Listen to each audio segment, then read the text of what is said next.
გადააგდო ბურთი მახულაძემ, პაუზა არის, საჭირო ცვლილება მზადდება რუსთაველთა შემადგენლობაში. არადა რა კარგი იქნებოდა ახლა მეორე გოლი, აბსოლუტურად შეცვლიდა ყველაფერს, კიდევ ერთი გოლი ყაზახების კარში. ჯარიმა გეწაძე ჯარიმდება აქ.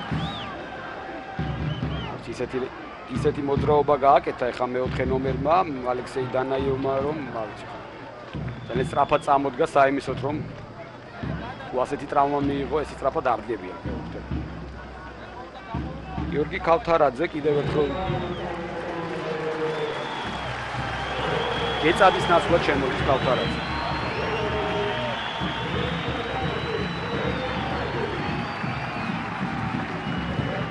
ორი ცვლილება აქვს, როგორც ერთ გუნდის, ასევე მეორე გუნდის მთავარ თქმულს გაკეთებული და თუ არ ვცდები მესამეს ეხლავე აპირებს. ყაზახთა მთავარი მწვრთნელი, მანამდე კი ჯარიმა არის, სახიფათო შეიძლება გამოვიდეს ეს ჯარიმა, ივანოვი აწვის ჯარიმას.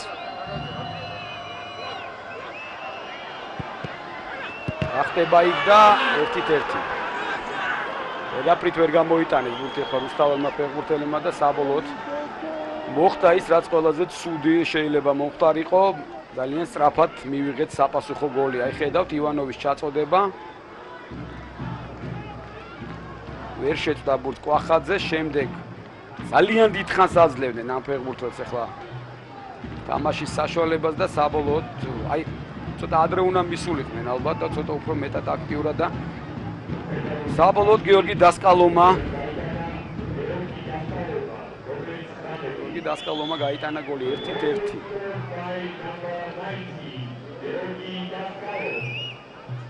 მოდამ მეჩვიდო ძალიან სწრაფად მივიღეთ გოლი, ძალიან სწრაფად მივიღეთ, რაც